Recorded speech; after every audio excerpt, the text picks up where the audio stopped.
Parents often scold their children for playing video games when they should be doing homework. But Professor Sean Isles has reinvigorated his environmental sustainability course through what he calls gamification. Gamification is taking gaming elements out of their natural state, so a video game or a board game, and applying it to a non-natural environment like business or education. But how has he gamified environmental sustainability? Basically, I took leveling and bonuses and kind of the work at your own pace that you get in a video game, where you can go as fast as you want but only as slow as the game will let you. Those elements I took from the games, placed it in my course so students can work through the course as fast as they want but only as slow as the learning plan.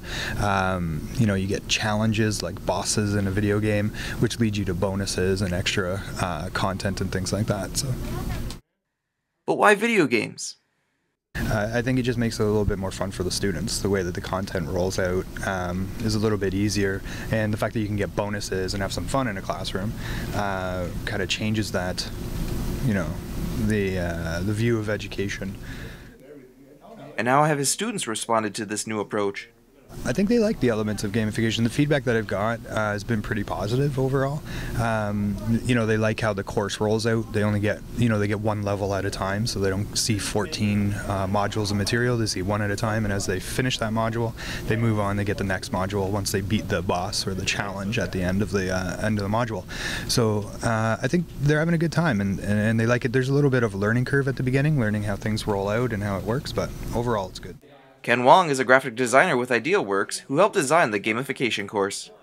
It was my job to basically make sure that the game looked appealing, was functional, and students would be able to engage with it in a very intuitive way.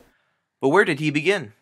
So when Sean came to us with his idea, immediately we knew that this was going to be a top-down kind of look, and it was going to be people dragging and dropping pieces like buildings and whatnot. So the game was already visually laid out in my head, and basically all I did was I took my knowledge of 3D and started building up little assets, and then basically hand them off to Garrett and Vuk, who are the developers on the project, and that's how we were able to make it, and that's how I started, I guess.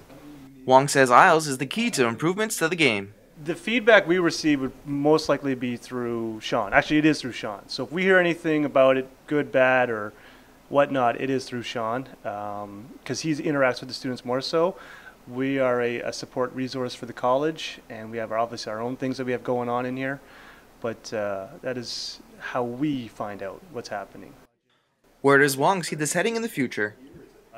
The game is a standalone game right now, but it would be great to be able to create an online world where other people could play it and whatnot, interact with each other.